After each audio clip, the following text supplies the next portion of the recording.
حضرت عمر فاروق رضی الله عنه یو سفر کې واپس را روان دی، ور سره توخه ختم شو، مرګریم ور سره دی، وې کتو په خوړ کې یو شپون کې ګډه سره ګډه چیلې دی ور سره ولرالو الیک خبره اترې شوې. شپون کې ته وای مونږ مسافر یو، مونږ ملمانه یو، د ملماو د مسافر حقي د ګډو چیلو کې کم پای والای هغه نه پای اولوا شمونږ لراک. هغه ورته ویل دا څه کار دی چې زه خو ملازم یم، زه مزدور یم، دا خو زه په مزدورۍ سره دا خو زمان دي او مال خو نیکان مالکان مال پیسې را کوي، د پوی اجازت خو ماته نشته دی. حضرت عمر رضی الله عنه پوه شو چې سړی کې خو کمال شته، سړی خو په خپل مال او په پردي مال پوهېږي، دومره فرق خو کولی شي. سړی حلال او حرام کې تمیز کولی شي، لکه چې سړی دماغ او عقل په ځای دی ټیک دی. خو را شورګه امتحان به کومه چې د رښتیو الله نه ویریږي او کاسې ماته بهانه جوړوي. کله کله داسې وي سړی د رښتیو الله نه ویریږي، او کله کله داسې وي چې بهانه کوي، یا سید الله د الله یاره خوله کې درکوي او نور څه بچوي. چې امتحان یې به وکړو، امتحان الله ورته فرمایي ویروره دا پیسې والا دا ته په جیب ډکه بچوله و پیسې یوسي، مونږ له یو چیلی راکړه مونږ به حلاله کړو، څه به ترې نه وسخرو، دا لوږه به پې دفع شو، څه به سفر کې ځان سره. او که مالک دا نه تپوس وکړي چې زما خو یو چیلی نن کمه ده، خو ورته ووایه چې شرمخ راغلی و بیډیا او هغه یو چیلی وخوړه ماته یې که، زمری راغلی او ماته یې که، ځنګلي څاروی راغوتی و او هغه یو چیلی ماته که. دا به حضرت عمر رضی الله عنه امتحان کوي. دا سنه ده چې ګینه نعوذ بالله د دروغ چل ورته خي. مونږ خو نن په خپلم په دروغ کې اخته، په خپلم په بددیانت او کرپشن کې اخته، او بل تم د کرپشن چل خي. میټر ریډرز وابډي والا واغستم چې اوس راشم نو د دکان والا، د فیکټری والا، د کور والا، هر چاته دا چل خیمه چې میټر بند کا کنه، میټر بند کا کنه، بس مالا د میاشت 100 روپیا راکو، کار بدله برابر. نو خپلم بیړه چپه ده او بلم بیړه چپوم، خپلم حرام او بل تم د حرام چل خیم. حضرت عمر رضی الله عنه نعوذ بالله دا سنو پاکان خلقو هغه په ازمیخ کولو ګورم چې د تقوا د رښتیو د الله نه ویریږي او کچل کوي. هغه ورته ها وې زه خو بچیله تعالی درکم دی دنیا کې، پیسې خو بتا نه واخلم، خپل بچوله خو به ګنډیر یو سما، دا ګنډيري دا ډیر نه ما ډیر شاپر راخستې، دا ګنډیر دی زبح بچوله پیوس. خدا راته وې یا هذا فاین الله، الله چرته لاړو، قدرمند الله ورته یاد، الله چراته موقع په موقع یادي قدرمندو، نو بیا به الله ما د ګنا نه بچ کړي. نبی له صلوات و سلام فرمایي لا یزنی الزانی حين یزنی وهو مؤمن. د هر ګناه جرړه چې دا هغه غفلت ته چې ما نه کله الله هیر شو، ما نه کله خپل حیثیت هیر شو، بیا به زه په ګناه زړه ورم.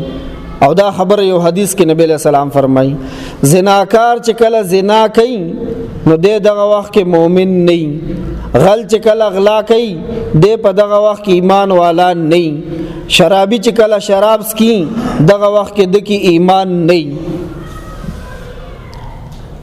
شارحینو د حدیث د دې مطلب دا بیان کړی دی چې شراب سره، غلا سره، زنا سره سو کافر کیږي نه، سو کافر کیږي نه، لوی ګناه ده، د الله د رحمت د نظر نو غورځیدو، جهنم ته وځي که توبه ونه کا، خو کافر کیږي نه. مطلب دا دی چې دی وخت کې دته د ایمان یاد نه دی چې زه خو د الله ایماندار بندم، دا به څنګه کوم؟ دغه وخت کې دته الله یاد نه. په دې زناورو کې، په دې مارغانو کارغانو کې چې کوم مارغه کارغه زناور الله یادول پریږدي، وان من شيء الا يسبح بحمده ولكن لا تفقهون تسبيحهم. الله وی قرآن مجید کی ہر شی د الله ذکر کوي، هر شی د الله پاکی بیانوي، خو تاسو د دغه مخلوق په تسبیحاتو پوهیږئ نه. نو کم مارغه کارغه کم زناور چې الله یادوي، که هغه ته ډېر نشانیو نیسي، هغه نه جال کې ګیریږي او نه په غشي لګي نه په ټوپک لګي، چې ویم تړي نه به لګي. او چې کله یو مارغه کارغه یو زناور د الله یاد پرېږدي بس بیا جال کې ګیریږي. چې کم مارغه کارغه الله یادول پرېږدي بیا جال کې ګیر شي د ښکاري. او انسان مسلمان چې کله الله هیر کی نو بیا د ګناه په ډنډ کې وغورځېږي. چې کله یو مسلمان الله هیر کی نو بیا د ګناه د سریخو په ډنډ کې ونخلي. مونږ هیڅ مسلمان دا نه غواړي چې زه د الله نه لرې شم. غواړي دا څوک؟ هر سړی دا وایي چې زه الله ته جوخ شم. څوک دا غواړي چې زه دوزخ کې وغورځېږم او د جنت نه لرې شم؟ هېڅوک دا نه غواړي. هر سړی دا غواړي چې جنت ته لاړ شم او د دوزخ نه لرې شم. خو دا چې غفلت راشي، غفلت په ذهن باندې پرده راشي او دا پرده لرې کېږي ذکر سره. الله پاک به ډېر ډېر یادوي انشاءالله. د الله د یادولو یو اسانه طریقه دا ده، لکه اوس به فرض منځو شي که نه، او نور وخت کې تاسو فرض منځونه کوئ، 3 ځل لږ ایمان تیر کو او لږه تلوار نه کوو، ځای په ځای کینو که نه، آسان کاري. حاجي صاحب وخت پې ډېر لګي که لږ ډېر لږ وخت لګي، لږ بس صبر، لږ ټیکاو کېدل پکار. پته نه لګي دا بهر څه د سرو مورانې چې بس غلو که لږ ایمان تیر کو دومره ګټه ده، څومره ګټه ده ته راته وښایه. 3 ځل دی داسې په ګوتو سبحان الله سبحان الله سبحان الله سبحان الله سبحان الله 3 ځل دی دا پوره کړه. 3 ځل الحمدلله الحمدلله الحمدلله د 3 ځل پوره کړه. 33 مرتبه الله اکبر الله اکبر الله اکبر دا 4 ځل پوره کړه. نبی علیہ الصلوۃ والسلام فرمایي وی دا کس چې د دا معمول وی چې د هر فرض مانځنه بعد دا وظیفه کوي، دی الفاظ سره الله یادوي، دی چې کم نیک کار ته ګوتې ورچي د سره به د الله مدد پکې شامل حال.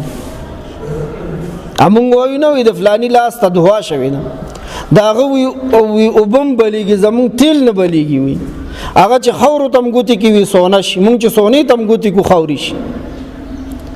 معمول یو ټیم باندې کار نه کیږي، دا به وظیفه د هر فرض مانځنه بعد دنیا مې په حقیقت او آخرت مې په حقیقت. او زه چې یو سلام امام سره واړم بلال تاړم نا وخت چې تا خواشه 2 کسانو گیم داسې کم او د پاسه په خپاړم، دا لا ځان له ګناه ده. د 2 کسانو په اوګه باندې خپاړول یو خدا سي چې یو سړی ته ضرورت پیښ شي، انسان عجز دی، یو ټیم ورته څه ضرورت پیښ شوزي نه خو بلا خبره نه. هغه د پاره نبی له سلام بل حدیث کې فرمایلی چې خزه خیر دی د 3 ځل په ځای باندې 25 ځل وای، د 3 ځل په ځای باندې 25 ځل وای، 25 ځل سبحان الله، 25 ځل الحمدلله، 25 ځل الله اکبر. تلوار د چرته زی د 25 ځل وخت هم ور سره نشته دی. نو بل حدیث کې نبی له سلام د دینم کم تعداد خولې دی ویلس ځل دی وایزه ډیرم که تلواری کله کنه خیر دی لس ځل وایو د الله یادو کې برازو. او چې د الله یادو کې رالو ګور نبی له سلام فرمایي وي دی با په هیڅ یو نیک کار کې ناکام کیږي نه. څومره اسانه خبره زه نه دې ته اوسګارې ما او نه سنتو کولو ته اوسګارې، سنتونه را باندې بوج. الله جل جلاله دې زموږ او تاسو په حال رحم وکړي.